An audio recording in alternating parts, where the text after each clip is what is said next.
The envelope arrived on a rain-soaked evening, its edges curling like they had been wept over. Inside, wrapped in thin paper, were a pair of scuffed sneakers, the same size my brother wore the day he disappeared. I didn't know whether to feel anger, fear, or grief, but my heart recognized the quiet echo of a past I thought I had left behind. I had sold the old house 5 years ago, eager to escape the hollow halls where every corner whispered memories I wasn't ready to face. My brother, Liam, had vanished there one summer night, and no one ever found him. Now, the quiet life I built in the city feels fragile, like the thin paper holding those shoes. The rain had been falling steadily for hours, tapping against the window in a soft, irregular rhythm. I was curled up on the couch, the apartment dim and quiet, when I noticed it, a plain, slightly soaked envelope sitting on the doormat. The edges were warped, curling like old parchment, as if it had traveled through storms and forgotten streets just to reach me. I hesitated, fingers hovering above the envelope as a knot of unease twisted in my stomach. Something about it felt wrong, familiar, and impossible all at once. Slowly, I lifted it,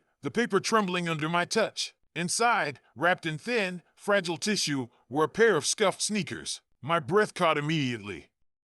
They were Liam's shoes, the same worn sneakers he had worn the last time I saw him. I sat there, staring at them, tracing the faded lines of his name scrawled on the soles in a child's handwriting. The room felt colder, the shadows stretching longer across the walls, pressing in. There was no note at first, just the shoes, ordinary yet impossibly heavy with memory. My hands shook as I picked them up, trying to reconcile the weight of the past with the stillness of the present. And then I wondered, who could have sent these?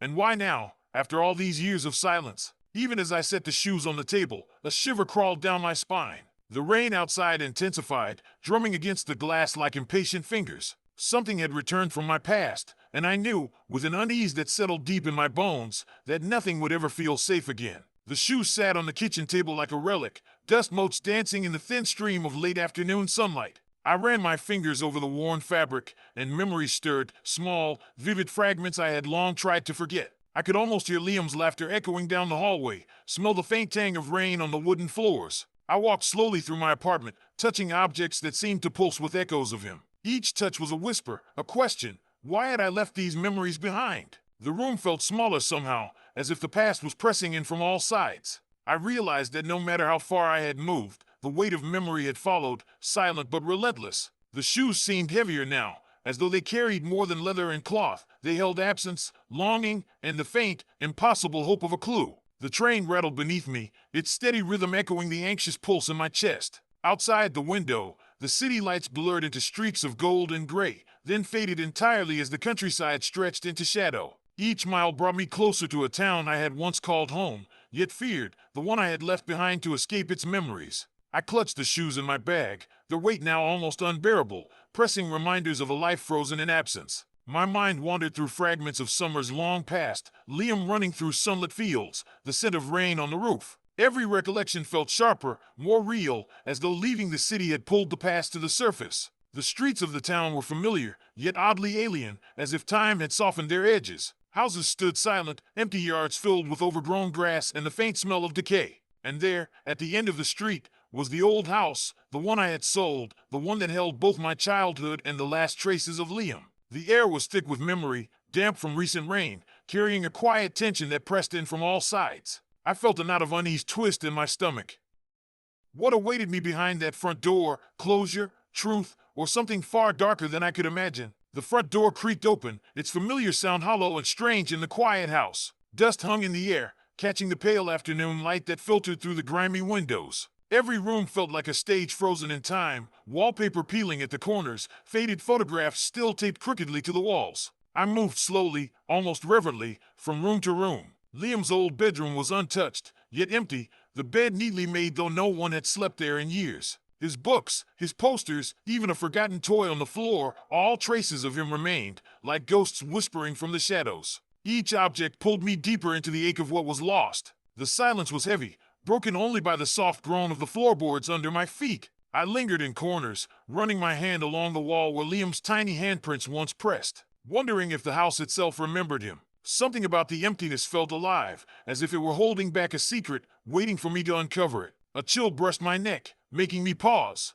Was the house simply empty, or was I not alone? Night had fallen, and the house had grown colder, the shadows deeper and longer. I sat on the edge of Liam's bed, staring at the shoes I had brought with me, their worn edges catching the faint glow of the bedside lamp. Then, I heard it, a soft creak from the hallway outside, deliberate, slow, almost human. I froze, heart hammering in my chest, listening. The sound repeated, subtle but unmistakable, each step echoing in rhythm with the pulse of my fear. Could Liam have left a trail for me to follow? Or was someone, or something, still in the house with me, keeping the past alive in ways I couldn't yet comprehend? The old woman's porch creaked under my hesitant steps. Her hands, knotted with age, gripped the railing as she looked at me with eyes both wary and weary. The town had changed around her, but she remained a sentinel of memories I had tried to leave behind. When I mentioned Liam, her face went pale, a tremor in her voice betraying what years of silence had hidden. Slowly, she spoke of that summer night, of shadows moving just beyond sight, of whispers in the garden she pretended not to hear. Her words were halting, as if dredging them up from a river of guilt and fear she had kept dammed for decades. I listened, my heart tight, realizing that my brother's disappearance had left ripples in every life around us. A breeze stirred, carrying the scent of wet grass and rain-soaked earth. I stepped back, absorbing her confession. Was it luck, fate, or something darker that Liam's story had reached me again through these whispers? And if the truth was here, hidden in the edges of memory, could I bear to uncover it fully? The basement stairs groaned beneath my weight, their familiar sound now heavy with anticipation. Dust hung in the stagnant air, illuminated by the narrow beam of my flashlight, cutting through shadows like a knife. I ran my hands along the walls, feeling for imperfections, until my fingers brushed something odd, a faint seam in the plaster. I pressed, pushed, and finally, with a reluctant groan, a section of the wall gave way, revealing a small, hidden room. The air inside was damp, cold, and thick with the smell of mildew. Inside were objects that had once belonged to Liam, worn shoes, scattered books, drawings pinned to the walls, and a small, folded blanket. It was as if he had left a piece of himself here, frozen in time. I moved slowly among the relics, touching them as if each one might whisper the answers I had been seeking. Shadows clung to the corners of the room, and a strange hush enveloped me, as though the house itself was holding its breath. The realization hit hard. Liam hadn't vanished by accident. Someone had hidden him, or perhaps he had hidden himself. The weight of the past pressed down, mingling grief with a strange, aching hope. Could these objects finally lead me to the truth, or was I standing at the edge of a revelation too heavy to bear? I sat among the fragments of Liam's hidden life, the small room smelling of dust and old paper, shadows clinging to every corner. Slowly, piece by piece, the letters, drawings, and scattered objects began to form a story, one I had been too afraid to see before. Liam had discovered something dangerous, something that required silence, secrecy, and sacrifice far beyond his years. The weight of his absence pressed into my chest, a mixture of guilt, relief, and sorrow twisting together like smoke. The shoes, the letters, the hidden room, all of it now made a haunting, heartbreaking sense.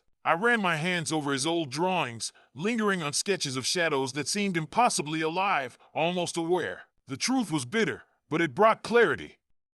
Liam had not been lost. He had acted in ways I was only beginning to understand. The house around me seemed quieter, as if acknowledging that the secrets it had held for years were finally coming to light. As I walked away, the wind stirred through the trees, carrying a whisper I almost thought I heard, Liam's laughter, faint but unmistakable.